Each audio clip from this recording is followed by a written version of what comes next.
Politicians कौन सा good, कौन बताता है यहां पे कौन टीवी पर चलेगा कौन नहीं चलेगा, उसके मुताबिक सारा निजाम चल, ये हमारे मसाइल है ना ये। अगर हम एडमिट नहीं करेंगे तो हम गलत होंगे। खुद क्या करते हैं और हम उसका हिस्सा है ना जी, इसी निजाम। शायद भाई आप भी उस निजाम का हिस्सा रहे, मिफ्ता साहब भी रहे, मुस्तफा भी रहे, आज भी है। और हमने, क्योंकि अगर हमने आगे चलना तो ऑनेस्ट एडमिशंस के साथ आगे चलना, सिर्फ सिलेक्टेड एडमिशंस के साथ नहीं चलना कि मेरी गलती 1% है और मुस्तफा की गलती 99%, या मेरी अगर 40% है तो 40 मानना पड़ेगा।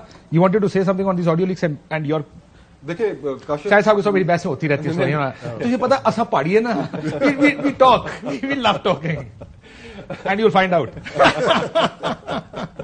गुजारिश देखिए काशिफ, गुजारिश ये कि आपने एक फिक्रा इस्तेमाल किया कि हम सारे आपस में इस वक्त साफराग क्यों हैं।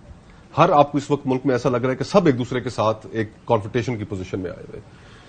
मेरी इसके ऊपर टेक ये है, और ये मेरा अपना ओपिनियन है, कि हर एक फरीक के साथ एक क्लासिक डिवाइड एंड रूल वाली गेम प्ले की जा रही है। सियासतदान अपनी आंखें खोल के नहीं देख रहे, जजेस अपनी आंखें खोल के नहीं देख रहे, मीडिया वाले अपनी आंखें खोल के नहीं देख रहे। एक हिस्सा है जो आपके साथ लगा हुआ है, आपको एक लाइन दे रहा है, एक हिस्सा आपके मुखालिफ है जो मीडिया में उसके साथ लगा हुआ है, उसको एक लाइन दे रहा है। और यही हाल सियासतदानों के साथ हो रहा है, यही हाल जुडिशरी के कोई लगा से पहले तक किसी और के बारे में भी ये कहते थे जी, तो भी एक हिस्सा इस बात से, और ये क्लासिक मेरी नजर में डिवाइड एंड रूल की जो एक पॉलिसी है वो है कि सब इस मुल्क में खराब लड़ते रहे, आपस में लड़ते रहे। और इस आपस में लड़ने का अब काशिफ 75 साल हो गए। कल अब परसों सेंसस की एक खबर मैंने देखी जो गुजरी नजरों से कि 23 करोड़ 40 लाख हमारी आबादी हो गई है। 75 साल से हम इस मुल्क को बतौर एक सिक्योरिटी स्टेट चलाते आ रहे हैं। मजीद हम पाकिस्तान को ऐसे नहीं चला सकते। हमने तमाम एक्सपेरिमेंट्स करके देख लिए, डायरेक्ट इंटरवेंशन करके भी देख लिए, हाइब्रिड एक्सपेरिमेंट भी देख लिए, सिविलियंस को काम ना करते हुए भी देख लिए। आखिर हमने इस मुल्क को चलाना क्या? रीजन में आप देखें बांग्लादेश के अंदर आज क्या कॉन्ट्रडिक्शंस नजर आ रही है आपको? तरक्की कर रहे हैं। इंडिया के अंदर क्या नजर आ रही है? तरक्की कर रही है, लेकिन उसकी डेमोक्रेसी पॉलिटिक्स के ऊपर नहीं जाते, उसके अंदर मसाइल बहुत ज्यादा है। बट हमारी प्रिंसिपल कॉन्ट्रडिक्शन क्या है? हमारी प्रिंसिपल कॉन्ट्रडिक्शन अगर हम फेयरली बात करें तो यह है कि यह मुल्क चलाना किसने, ये कॉन्ट्रडिक्शन है ना। क्या आज सियासतदानों के पास आपके ख्याल में इतनी लिबर्टी है? माजी के अंदर मियां नवाज शरीफ साहब ने कोशिश करके देख ली, पीपल्स पार्टी ने, आसिफ जरदारी साहब ने कोशिश करके देख ली, क्या वो इंडिया के साथ ताल्लुकात ठीक कर सके? क्या आज हुकूमत ये फैसला करने का इख्तियार रखती है कि वो इंडिया के साथ ट्रेड कर सके? ये एशियन सेंचुरी है ना, इसमें चाइना और इंडिया उभर कर सामने आ रहे हैं। G20 का वहां पे वो हो रहा है, SCO हो रही है। कोई इनकार कर सकता है इससे? क्या हम इंडिया के साथ ट्रेड कर सकते हैं? फिर भी क्यों नहीं कर सकते? मैं बताऊं क्यों नहीं कर सकते? क्यों नहीं कर सकते? लेट्स बी फेयर बात करें ना, ये होनी चाहिए, सारों का मेरे ख्याल इस पे एग्रीमेंट होगा। ये हमें पिछले कुछ दिनों से एक कंट्रोवर्सी भी चल रही है। प्रॉब्लम ये है कि अगर आप हुकूमत में होंगे ट्रेड करेंगे, ये ऑपोजिशन कहेंगे बेच दिया, ये हुकूमत में होंगे आप ऑपोजिशन में होंगे आप कहेंगे बेच दिया। ये भी मैं आपको बता दूं, आज सच्ची बात कर देता हूं कि ये क्यों हम करते हैं। सियासतदान एक तो करता है वोट के लिए, दूसरा करता है ये इसके पीछे हकीकत है। मियां नवाज शरीफ ने किया, बाकियों ने शोर मचाया। हमने कैबिनेट ने MFN का फैसला किया, मैं उस काबीना का हिस्सा था, सेक्रेटरी कॉमर्स ने उसको इंप्लीमेंट ही नहीं किया, काबीना का फैसला नहीं इंप्लीमेंट किया। आपको याद है वो तो मोस्ट फेवर्ड नेशन स्टेटस देना था, वही कैबिनेट मीटिंग आ गई थी, कॉल हो गई थी, वो उसका नाम चेंज कर दिया गया था। अच्छा ये तो नाम कुछ हमने चेंज किया था। काशिफ भाई ये तो सिर्फ एक मैंने आपको एग्जांपल दी। आपको कैरी लूगर याद है?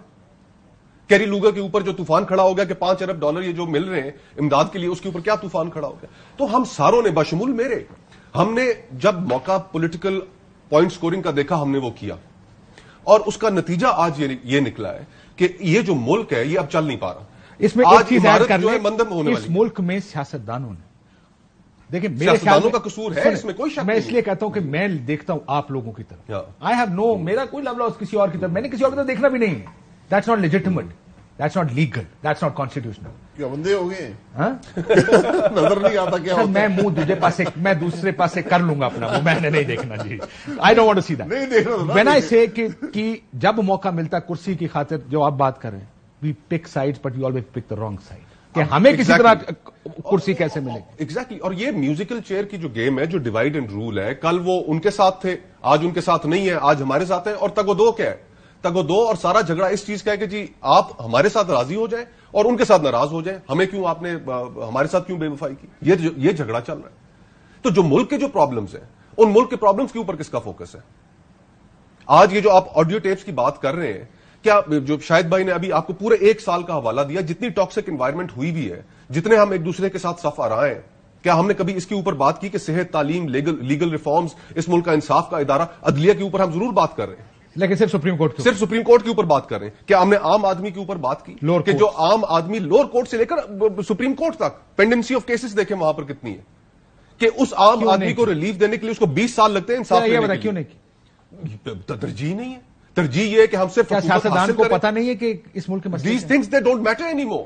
آپ کو لگتا ہے سیاستدان کے seriously صرف نہیں لیتا؟ صرف پاور پالیٹکس میں الجھا ہوا ہے، اور اب اس کو اب موجودہ صورتحال میں آپ دیکھ لیں، الیکشن سے کیوں بھاگ رہے ہیں؟ کبھی ایسا آپ نے دنیا میں دیکھا ہے کہ سیاستدان الیکشنوں سے بھاگے؟ ایک پارلیمنٹ کی ٹرم مکمل ہونے جا رہی ہے، ایک آئین کے تحت ایک ٹوٹ چکی ہے، اس کے الیکشنز ہونے ہیں، 90 دن کی ایک آئین نے حد مقرر کی ہوئی ہے، الیکشنز نہیں کرا رہے۔ اسلام آباد کے اندر بلدیاتی الیکشن سے کرائے نہیں کرائے، بھاگ گئے ان سے بھی۔ کیوں؟ اس لیے کہ اب بالکل سیریسلی اس چیز کا خوف ہے کہ ہم الیکشنز کے اندر گئے تو عوام نے ہمارے ساتھ کرنا کیا ہے، اس لیے الیکشن ہارنے کا خوف، ہارنے کا خوف ہے، اور سب مل کے وہ ان ڈیموکریٹک چیزیں کر رہے ہیں کہ جن کے جو پریسیڈنٹس ہمارے ملک کے اندر پڑ گئے تو پھر اس کے بعد کبھی کسی نے اس کے اوپر عمل نہیں کرنا، اور ہمارے ملک میں تو سر الیکشن 5 سال بھی نہیں ہونے اس میں، نہیں ہونے، اگلے کو آپ آنے والا جو ہے اس کو موقع دے رہے ہیں، اور اس میں پھر آپ راستہ کیا کھول رہے؟ پیسے نہ دو، سیکیورٹی نہ دو، RO نہ دو الیکشن میں، اور یہ کیا پریسیڈنٹس ہیں؟ تو ہم نے اب اس سال کاشف بھائی 10 لاکھ لوگ تقریباً پاکستان سے نکلے، ہر سال آن ایوریج 2 سے 2.5 لاکھ آدمی پاکستان سے مائگریٹ کرتا ہے، اس سال 10 لاکھ لوگ پاکستان سے مائگریٹ کر کے گئے، جن کے اندر ڈاکٹرز ہیں، جن کے اندر انجینئرز ہیں، جن کے اندر لائرز ہیں۔ آپ کا برین ڈرین اس ملک سے ہو رہا ہے، ہر کسی کی اس ملک کے اندر امید ختم ہوتی جا رہی ہے، آپ کا بزنس مین یہاں سے نکل رہا ہے، پیسہ اپنا باہر شفٹ کر رہا ہے، لیکن ہم الیکشن نہیں کرانا چاہتے، ہم معاملات ہی نہیں ٹھیک کرنا چاہتے۔ کیوں نہیں کرنا چاہتے؟ مرتضی صاحب آپ بھی تو رہے نا، کیا ہوا؟ Where do you see things going wrong?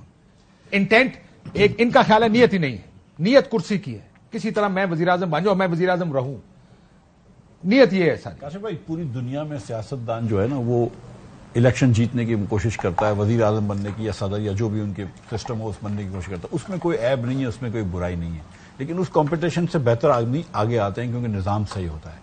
سچی بات ہے کہ ہم پرسنالٹیز پہ یا پولیٹیشینز پہ زیادہ فوکس کر رہے ہیں۔ The fact of the matter is کہ جو شاہد بھائی نے بات کی کہ سچ مچ نظام جو ہے وہ فرسودہ ہو چکا ہے۔ میں آپ کو ایک ایگزامپل دیتا ہوں کہ ہمارے پاس پاکستان میں 50,000 ارب روپے کا ہمارے اوپر قرض ہو چکا ہے، ٹھیک ہے؟ اب یہ کسی ایک حکومت کا ہم نہیں کہہ سکتے، سب حکومتوں اس میں شامل ہیں۔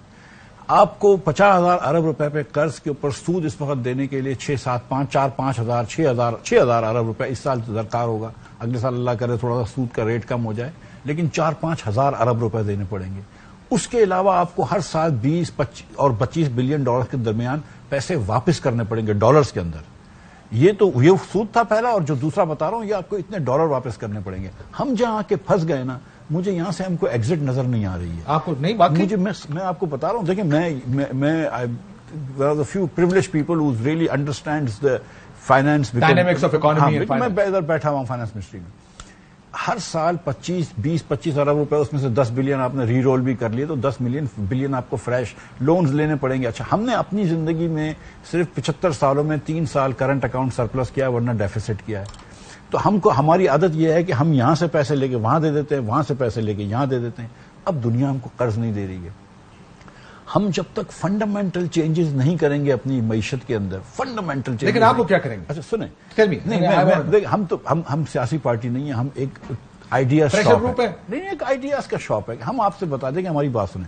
اللہ تعالیٰ کی مہربانی سے جب شاہد بھائی بھی کراچی آئے تھے، ہم نے ایک لاسٹ منٹ میں نے ایک فنکشن کیا، 500 لوگ ڈیفینس کے اندر آئے ہیں، مطلب سیریسلی، مطلب بینک کے صدور سے لے کر تو مطلب کم تنخواہ دار لوگ بھی آئے، سارے لوگ، پیپل آر ریئلی کنسرنڈ۔ ہم ایک بات کرتے ہیں تو پیپل آر ریئلی کنسرنڈ کیونکہ سب کو پریشانی ہے۔ 50% فوڈ انفلیشن ہے رورل ایریاز میں، 47% اربن ایریاز کے اندر۔ یہ میں نے اپنی زندگی میں نہیں دیکھا ہے۔ میں آپ کو بتا رہا ہوں کہ جو اس وقت بزنس کا کرائسس ہے، میں نے اپنی ایڈلٹ لائف میں پاکستان میں نہیں دیکھا ہے۔ اگر ہم یہ سمجھ رہے ہیں کہ ایک IMF کی ٹرینچ آنے سے، ایک IMF کے پروگرام آنے سے پاکستان دلدل سے نکل جائے گا، ہم غلط سوچ رہے ہیں۔